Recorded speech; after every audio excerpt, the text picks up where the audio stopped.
दोस्तों तारीख आज 20 अक्टूबर 2024 दिन रविवार, हिंदी तिथि तृतीया सुबह 6:46 तक, उसके बाद चतुर्थी तिथि लग जाएगी। और आज अगर आप कोई शुभ कार्य करना चाहते हैं तो राहु काल का समय जरूर नोट कर ले। इस समय कोई शुभ कार्य न करें। आज राहु काल शाम 4:21 से शाम 5:46 तक रहेगा। और आइए अब बात करते हैं आज की देश और दुनिया की सिलेक्टेड काम की और महत्वपूर्ण 50 बड़ी खबरों को सिर्फ 10 मिनट में। पर अभी तक आपने इस वीडियो को लाइक नहीं किया तो लाइक कर दीजिए।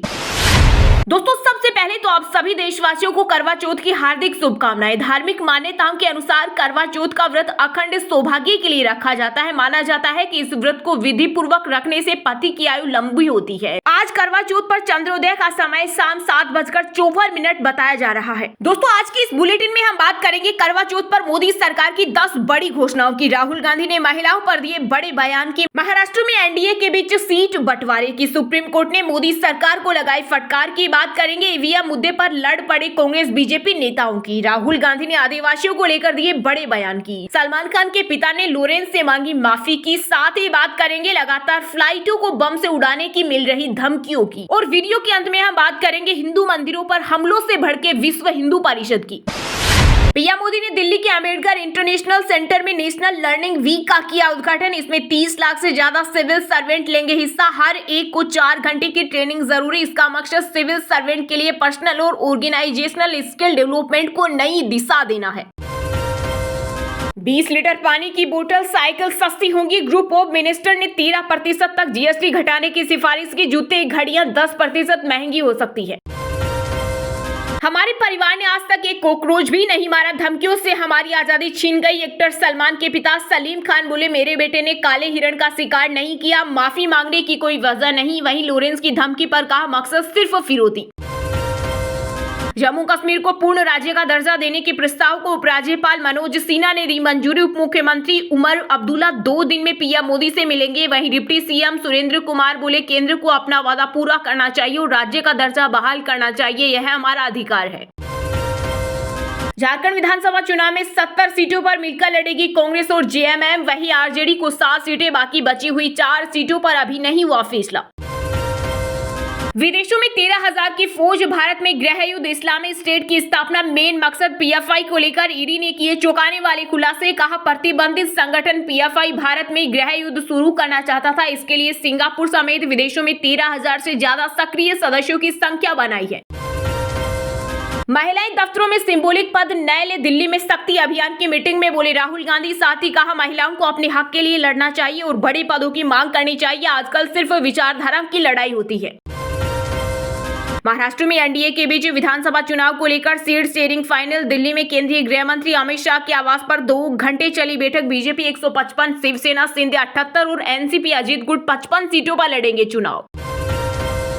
फिर बाहर आया ईवीएम हैक का जिन। एलोन मस्क की टिप्पणी को कांग्रेस ने बनाया हथियार। दरअसल मस्क ने कहा कि ईवीएम से वोटिंग नहीं होनी चाहिए क्योंकि ईवीएम हैक किया जा सकता है। यह कंप्यूटर प्रोग्रामिंग से जुड़ा होता है और इसे हैक करना संभव है।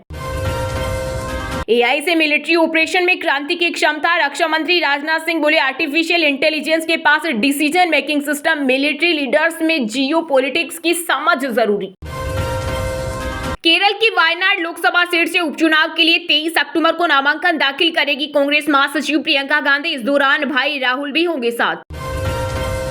आदिवासी इस देश के पहले मालिक। झारखंड की राजधानी रांची में बोले कांग्रेस नेता राहुल गांधी। साथ ही कहा, संविधान पर हर तरफ से हो रहा हमला, इसकी रक्षा करने की जरूरत।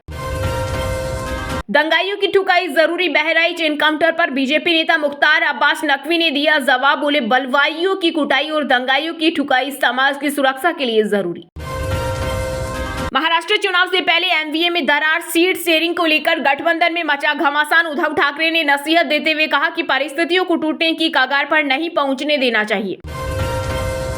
भारत न्यूजीलैंड के बीच टेस्ट सीरीज के पहले मुकाबले में इंडिया की दूसरी पारी 462 रन पर सिमटी। न्यूजीलैंड को 107 रन का दिया टारगेट। सरफराज खान ने लगाई सेंचुरी और ऋषभ पंत 99 पर हुए आउट। एनसीपी नेता और पूर्व मंत्री बाबा सिद्दीकी मर्डर केस में मुंबई क्राइम ब्रांच ने 5 और आरोपियों को किया गिरफ्तार। इनमें 2 हिस्ट्री शीटर। 25 अक्टूबर तक पुलिस रिमांड में भेजे गए। अब तक 9 अरेस्ट और 3 फरार। उत्तर प्रदेश में विधानसभा उपचुनाव को लेकर सीएम हाउस में बीजेपी ने की बड़ी बैठक। प्रदेश अध्यक्ष भूपेंद्र सिंह चौधरी ने योगी आदित्यनाथ के नेतृत्व में चुनाव लड़ने का किया ऐलान। दिल्ली सरकार ने प्रदूषण से निपटने के लिए कसी कमर, 13 हॉटस्पॉट के लिए बनाई समन्वय समितियां। वहीं राजधानी में हवा के साथ साथ पानी भी प्रदूषित, लोगों को सांस लेने में हो रही परेशानी। यमुना में दिखा सफेद झाग, पर्यावरण मंत्री गोपाल राय बोले सर्दी की वजह से समस्या।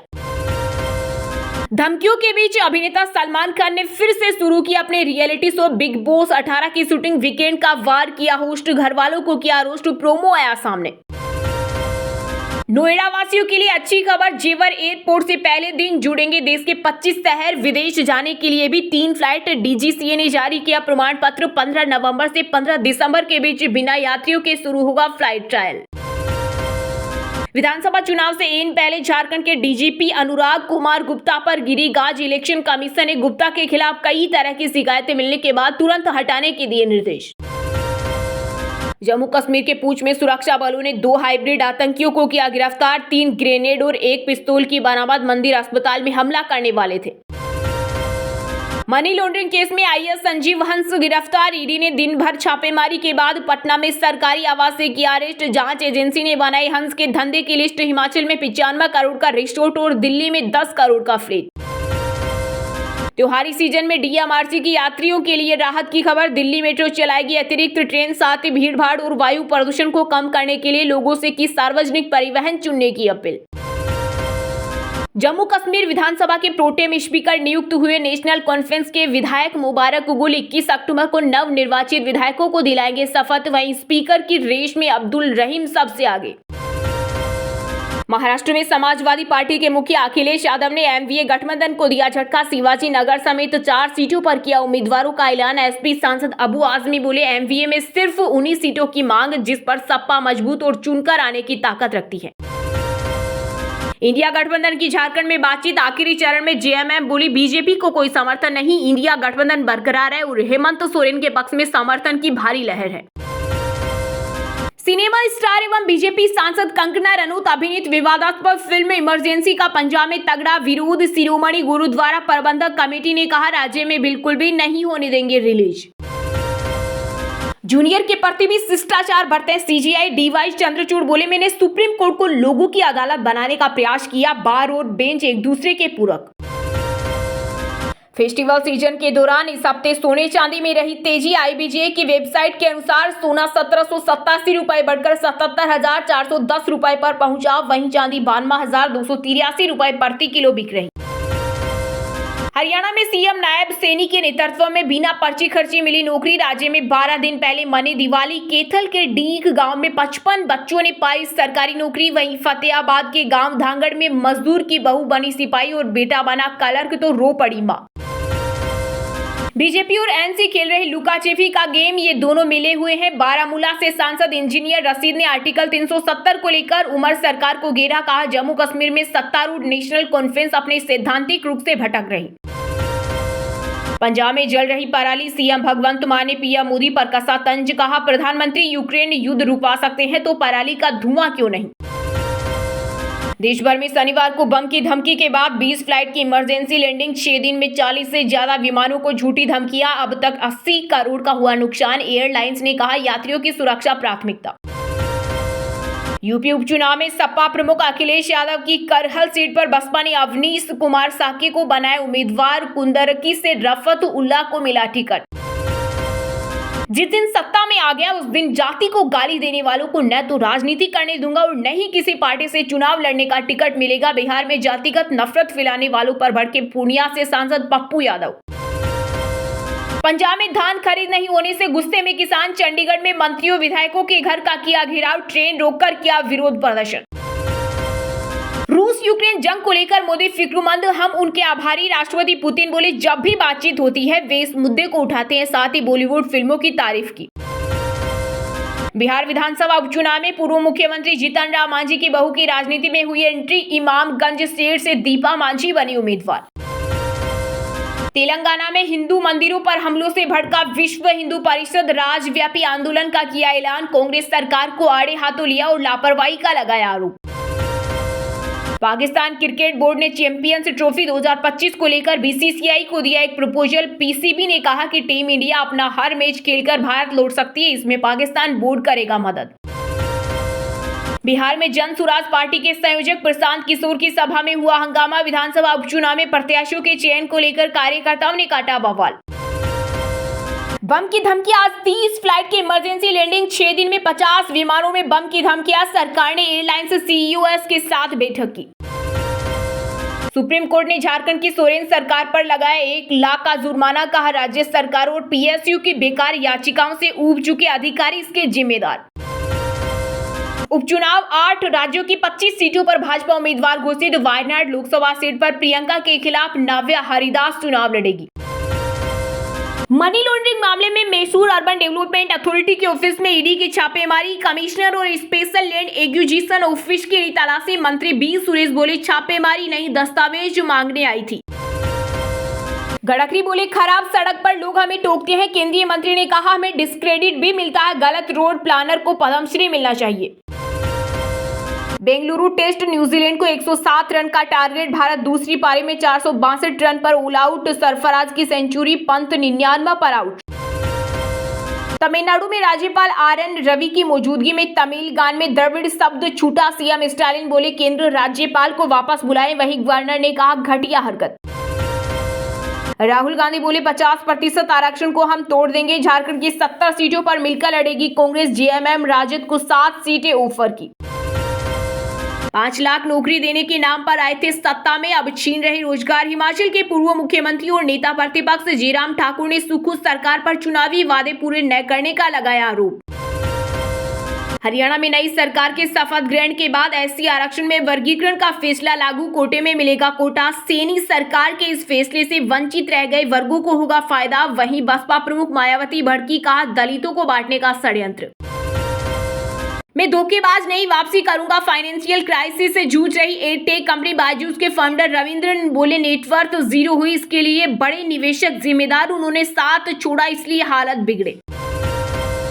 छत्तीसगढ़ के बिलासपुर में सरकारी जमीन पर वर्षों से बनी आसियानों पर चलेगा प्रशासन का बुलडोजर। बेघर होने की कगार पर 100 से ज्यादा परिवार बोले रोटी के हो जाएंगे मोहताज। चलिए अब जानते हैं जो आम आदमी के काम की और फायदेमंद खबरें हैं उनको विस्तार से। पर इससे पहले अभी तक आपने इस वीडियो को लाइक नहीं किया तो लाइक कर दीजिए। पीएम मोदी ने दिल्ली के अंबेडकर इंटरनेशनल सेंटर में नेशनल लर्निंग वीक का किया उद्घाटन। इसमें 30 लाख से ज्यादा सिविल सर्वेंट लेंगे हिस्सा। हर एक को 4 घंटे की ट्रेनिंग जरूरी। इसका मकसद सिविल सर्वेंट के लिए पर्सनल और ऑर्गेनाइजेशन स्किल डेवलपमेंट को नई दिशा देना है। जी हां, प्रधानमंत्री नरेंद्र मोदी कर्मयोगी सप्ताह नेशनल यानी लर्निंग वीक का शुभारंभ किया। 25 अक्टूबर तक चलने वाला यह इवेंट नई दिल्ली के डॉक्टर अंबेडकर इंटरनेशनल सेंटर में शुरू हुआ। राष्ट्रीय शिक्षण सप्ताह अपनी तरह का सबसे बड़ा आयोजन होगा। इसका उद्देश्य सिविल सेवकों के लिए व्यक्तिगत और संगठनात्मक क्षमता विकास की दिशा में नई गति प्रदान करना है। इसमें 30 लाख से ज्यादा सिविल सर्वेंट हिस्सा लेंगे। यह आयोजन सिविल सर्वेंट को विकास की दिशा में नई प्रेरणा प्रदान करेगा। सितंबर 2020 में शुरू हुए मिशन कर्मयोगी का मकसद सिविल सर्वेंट के लिए पर्सनल और ऑर्गेनाइजेशनल स्किल डेवलपमेंट को नई दिशा देना है। इस दौरान हर कर्मयोगी 4 घंटे की लर्निंग में हिस्सा लेगा। इसका लक्ष्य एक सरकार का संदेश देना, सभी को राष्ट्रीय लक्ष्यों के साथ जोड़ना और आजीवन लर्निंग को बढ़ावा देना है। मिशन कर्मयोगी के तहत आयोजित लर्निंग वीक का उद्देश्य सरकारी कर्मचारियों को कुशल बनाना है ताकि देश की कुशलता पूर्वक सेवा करने की उनकी क्षमता में वृद्धि हो। स्किल बेस्ड लर्निंग के जरिए यह पहले गतिशील और भविष्य के लिए तैयार वर्क फ्रॉम बनाने, भारत के विकास को बढ़ावा देने